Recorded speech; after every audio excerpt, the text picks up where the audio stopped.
Robinson Crusoe by Daniel Defoe. Chapter 8 Surveys His Position. I mentioned before that I had a great mind to see all the island, and that I had traveled up the brook, and so on to where I built my bower, and where I had an opening quite to the sea on the other side of the island. I now resolved to travel quite across to the seashore on that side.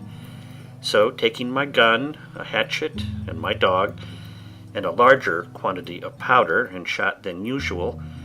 with 2 biscuit cakes and a great bunch of raisins in my pouch for my store, I began my journey. When I had passed the vale where my bower stood, as above, I came within view of the sea to the west, and it being a very clear day, I fairly descried land. Whether an island or a continent, I could not tell, but it lay very high, extending from the west to the west-southwest, at a very great distance. By my guess, it could not be less than 15 or 20 leagues off. I could not tell what part of the world this might be, otherwise than that I knew it must be part of America, and, as I concluded by all my observations, must be near the Spanish dominions, and perhaps was all inhabited by savages, where, if I had landed, I had been in a worse condition than I was now. Therefore, I acquiesced in the dispositions of Providence,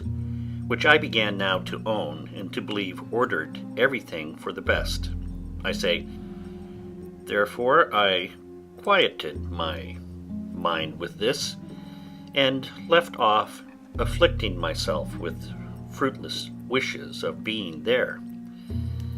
Besides, after some thought upon this affair, I considered that if this land was the Spanish coast, I should certainly one time or other see some vessel pass or repass one way or other. But if not, then it was the savage coast between the Spanish country and Brazil's, where are found the worst of savages, for they are cannibals or men-eaters, and fail not to murder and devour all the human bodies that fall into their hands. With these considerations, I walked very leisurely forward. I found that side of the island where I now was much pleasanter than mine. The open savanna or fields were sweet, adorned with flowers and grass, and full of very fine woods. I saw abundance of parrots, and fain I would have caught one, if possible, to have kept it to be tame, and taught it to speak to me. I did, after some painstaking, catch a young parrot, for I knocked it down with a stick, and having recovered it, I brought it home. But it was some years before I could make him speak. However, at last I taught him to call me by name very familiarly. But the accident that followed, though it be a trifle, will be very diverting in its place. I was exceedingly diverted with this journey. I found in the low grounds hares, as I thought them to be, and foxes, but they differed greatly from all the other kinds that I had met, nor could I satisfy myself to eat them, though I killed several. But I had no need to be venturous, for I had no want of food,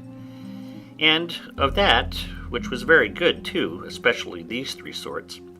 that is, goats, pigeons, and turtle, or tortoise, which, added to my grapes, Leadenhall Market could not have furnished a table better than I,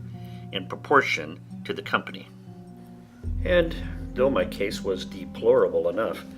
yet I had great cause for thankfulness that I was not driven to any extremities for food, but had rather plenty, even to dainties.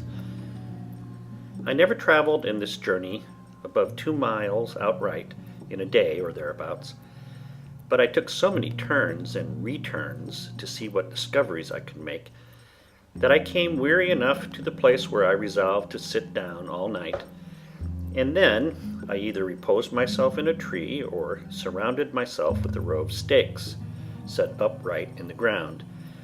and either from one tree to another, or so as no wild creature could come at me without waking me. As soon as I came to the seashore, I was surprised to see that I had taken up my lot on the worst side of the island, for here indeed the shore was covered with innumerable turtles, whereas on the other side I had found but 3 in a year and a half. Here were also an infinite number of fowls of many kinds, some of which I had seen, and some which I had not seen before, and many of them very good meat, but such as I knew not the names of, except those called penguins. I could have shot as many as I pleased, but was very sparing of my powder and shot, and therefore had more mind to kill a she-goat, if I could, which I could better feed on. And though there were many goats here, more than on my side of the island, yet it was with much more difficulty that I could come near them, the country being flat and even, and they saw me much sooner than when I was on the hills. I confess this side of the country was much pleasanter than mine, but yet I had not the least inclination to remove, for as I was fixed in my habitation, it became natural to me, and I seemed all the while I was here to be, as it were, upon a journey, and from home. However, I travelled along the shore of the sea towards the east, I suppose about 12 miles, and then, setting up a great pole upon the shore for a mark, I concluded I would go home again, and that the next journey I took should be on the other side of the island, east from my dwelling, and so round till I came to my post again. I took another way to come back than that I went, thinking I could easily keep all the island so much in my view that I could not miss finding my first dwelling by viewing the country. But I found myself to be mistaken, for being come about 2 or 3 miles, I found myself descended into a very large valley, but so surrounded with hills, and those hills covered with wood,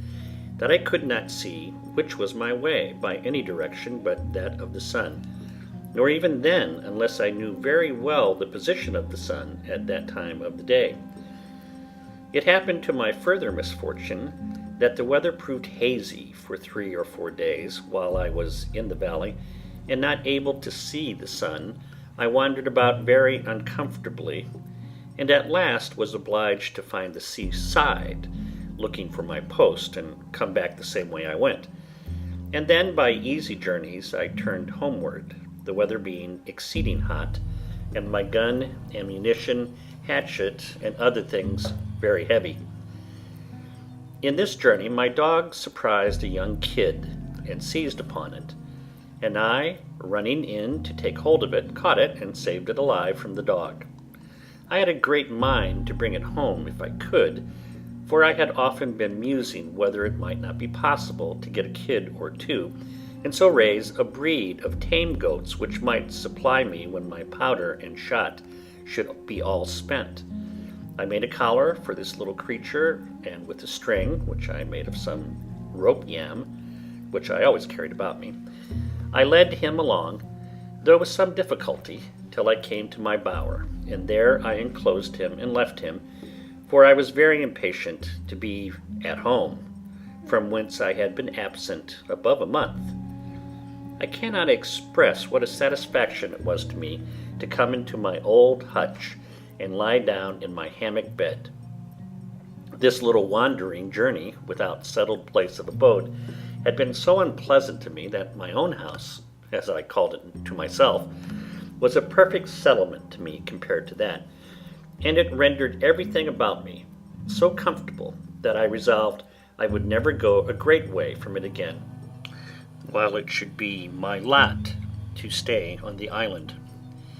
I reposed myself here a week to rest and regale myself after my long journey, during which most of the time was taken up in the weighty affair of making a cage for my Paul, who began now to be a mere domestic and to be well acquainted with me. Then I began to think of the poor kid which I had penned in within my little circle, and resolved to go and fetch it home, or give it some food. Accordingly I went, and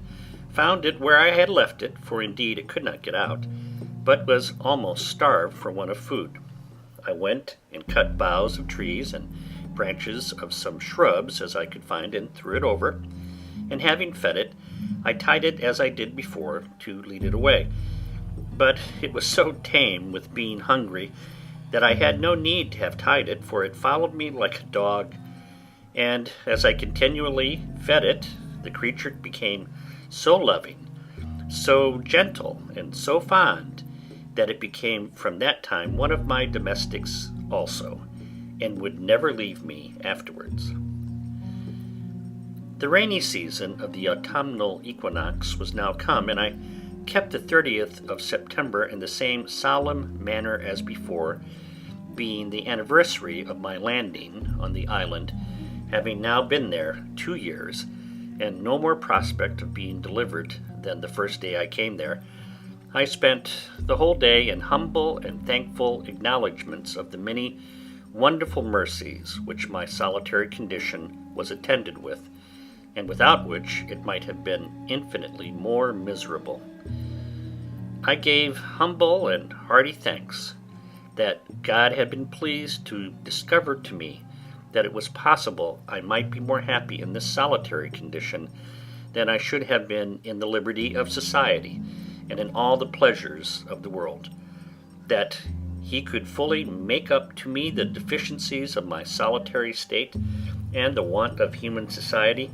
by his presence and the communications of his grace to my soul, supporting, comforting, and encouraging me to depend upon his providence here, and hope for his eternal presence hereafter. It was now that I began sensibly to feel how much more happy this life I now led was, with all its miserable circumstances, than the wicked, cursed, and abominable life I had led the past part of my days. And now I changed both my sorrows and my joys. My very desires altered. My affections changed their gusts, and my delights were perfectly new from what they were at my first coming, or indeed for the 2 years past. Before, as I walked about, either on my hunting or for viewing the country, the anguish of my soul at my condition would break out upon me on a sudden, and my very heart would die within me, to think of the woods, the mountains, the deserts I was in, and how I was a prisoner, locked up with the eternal bars and bolts of the ocean, in an uninhabited wilderness without redemption. In the midst of the greatest composure of mind, this would break out upon me like a storm, and make me wring my hands and weep like a child. Sometimes it would take me in the middle of my work, and I would immediately sit down and sigh, and look upon the ground for an hour or two together. And this was still worse to me, for if I could burst out into tears or vent myself by words, it would go off, and the grief, having exhausted itself, would abate. But now I began to exercise myself with new thoughts. I daily read the Word of God and applied all the comforts of it to my present state. One morning, being very sad, I opened the Bible upon these words: "I will never, never leave thee, nor forsake thee." Immediately it occurred that these words were to me. Why else should they be directed in such a manner just at the moment when I was mourning over my condition as one forsaken of God and man? "Well then," said I, If God does not forsake me, of what ill consequence can it be? Or what matters it, though the world should all forsake me, seeing, on the other hand, if I had all the world, and should lose the favor and blessing of God, there would be no comparison in the loss. From this moment I began to conclude in my mind that it was possible for me to be more happy in this forsaken, solitary condition than it was probable I should ever have been in any other particular state in the world. And with this thought, I was going to give thanks to God for bringing me to this place. I know not what it was, but something shocked my mind at that thought, and I durst not speak the words. "How canst thou become such a hypocrite," said I, even audibly, "to pretend to be thankful for a condition which, however thou mayst endeavour to be contented with, thou wouldst rather pray heartily to be delivered from?" So I stopped there. But though I could not say I thanked God for being there, yet I sincerely gave thanks to God for opening my eyes, by whatever afflicting providences, to see the former condition of my life, and to mourn for my wickedness and repent. I never opened the Bible or shut it, but my very soul within me blessed God for directing my friend in England, without any order of mine, to pack it up among my goods, and for assisting me afterwards to save it out of the wreck of the ship. Thus, and in this disposition of mind, I began my 3rd year, and though I have not given the reader the trouble of so particular an account of my works this year as the first, yet in general it may be observed that I was very seldom idle, but having regularly divided my time according to the several daily employments that were before me, such as, first, my duty to God, and the reading the Scriptures, which I constantly set apart some time for thrice every day. Secondly, the going abroad with my gun for food, which generally took me up 3 hours in every morning, when it did not rain. Thirdly, the ordering, cutting, preserving, and cooking what I had killed or caught for my supply. These took up great part of the day. Also, it is to be considered that in the middle of the day, when the sun was in the zenith, the violence of the heat was too great to stir out, so that about 4 hours in the evening was all the time I could be supposed to work in, with this exception, that sometimes I changed my hours of hunting and working, and went to work in the morning, and abroad with my gun in the afternoon. To this short time allowed for labor, I desire may be added the exceeding laboriousness of my work, the many hours which, for want of tools, want of help, and want of skill, everything I did took up out of my time. For example, I was full 42 days in making a board for a long shelf, which I wanted in my cave, whereas 2 sawyers, with their tools and a saw pit, would have cut 6 of them out of the same tree in half a day. My case was this: it was to be a large tree, which was to be cut down, because my board was to be a broad one. This tree I was 3 days in cutting down, and 2 more cutting off the boughs, and reducing it to a log or piece of timber. With inexpressible hacking and hewing, I reduced both the sides of it into chips, till it began to be light enough to move. Then I turned it, and made one side of it smooth and flat as a board from end to end. Then, turning that side downward, cut the other side till I brought the plank to be about 3 inches thick, and smooth on both sides. Anyone may judge the labor of my hands in such a piece of work, but labor and patience carried me through that, and many other things. I can only observe this in particular to show the reason why so much of my time went away with so little work. That is, that what might be a little to be done with help and tools was a vast labor and required a prodigious time to do alone and by hand.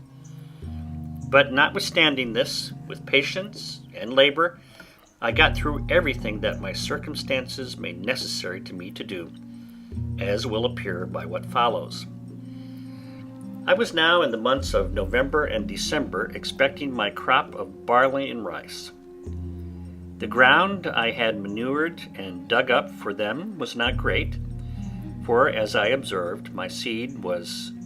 of each, not above the quantity of half a peck, and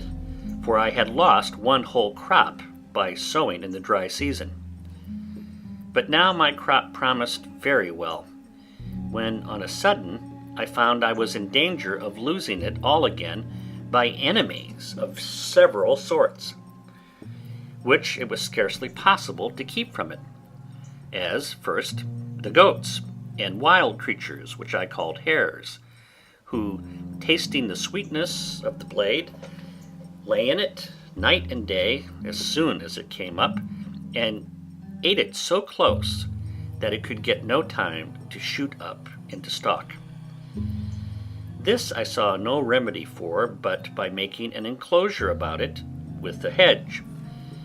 which I did with a great deal of toil, and the more because it required speed. However, as my arable land was but small, suited to my crop, I got it totally well fenced in about 3 weeks' time, and shooting some of the creatures in the daytime, I set my dog to guard it in the night, tying him up to a stake at the gate, where he would stand and bark all night long. So, in a little time, the enemies forsook the place, and the corn grew well and strong, and began to ripen apace. But as the beasts ruined me before, while my corn was in the blade, so the birds were as likely to ruin me now, when it was in the ear. For going along by the place to see how it throve,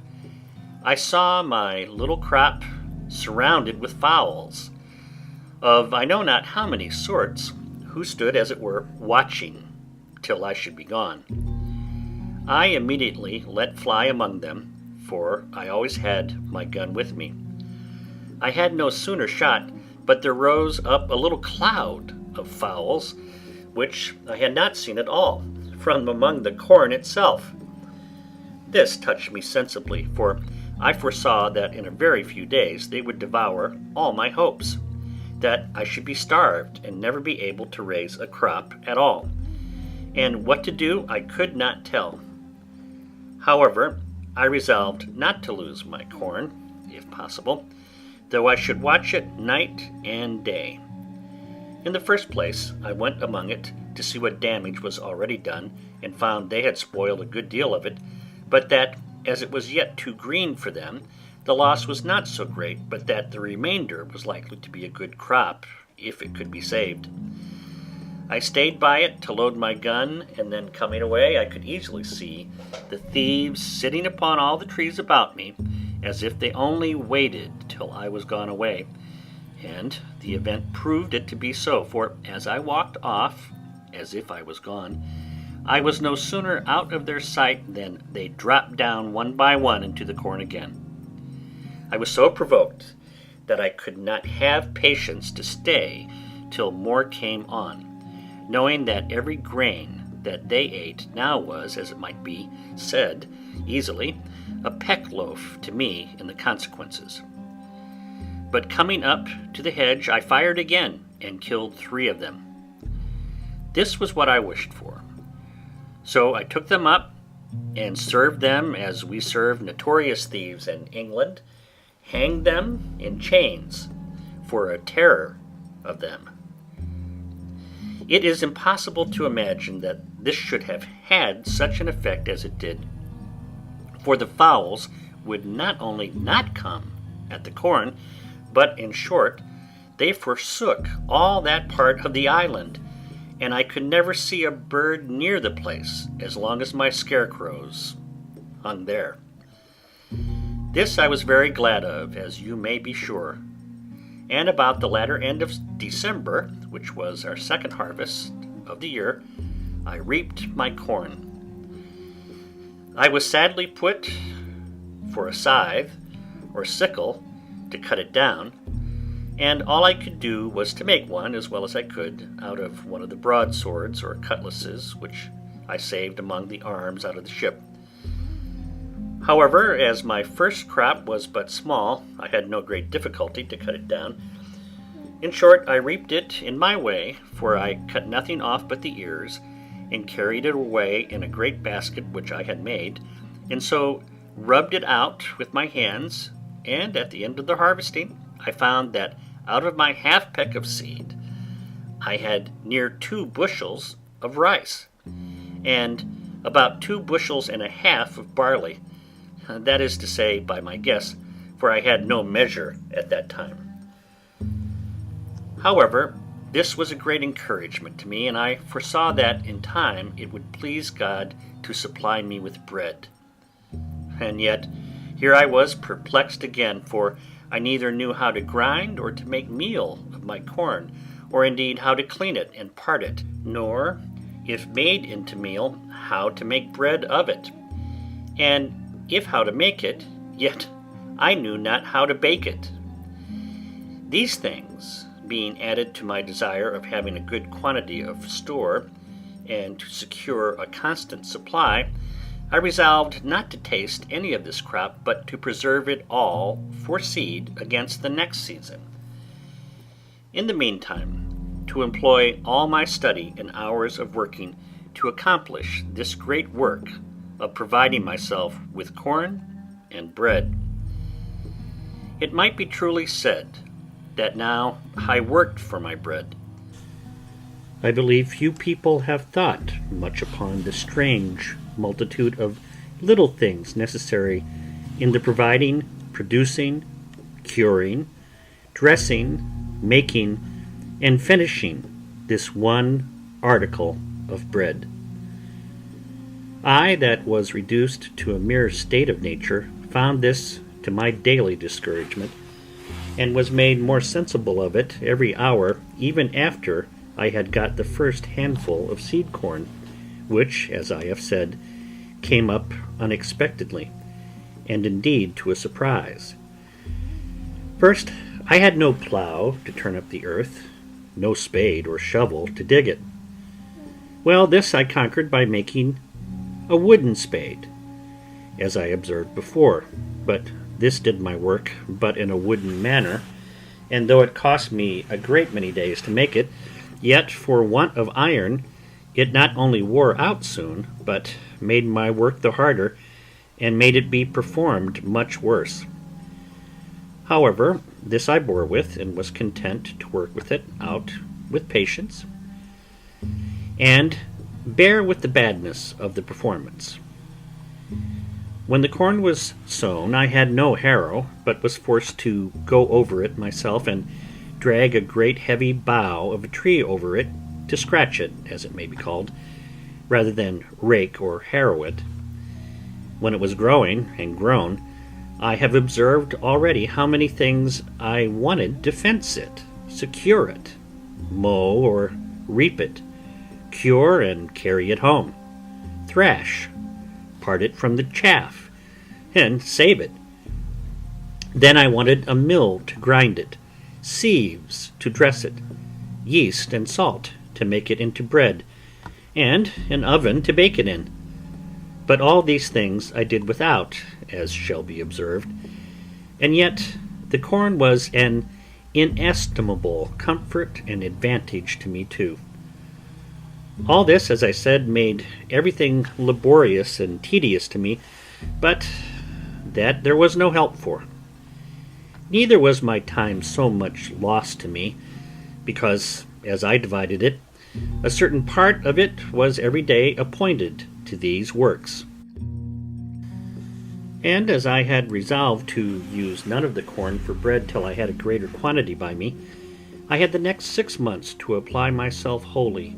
by labor and invention, to furnish myself with utensils proper for the performing all the operations necessary for making the corn, when I had it, fit for my use. End of chapter 8.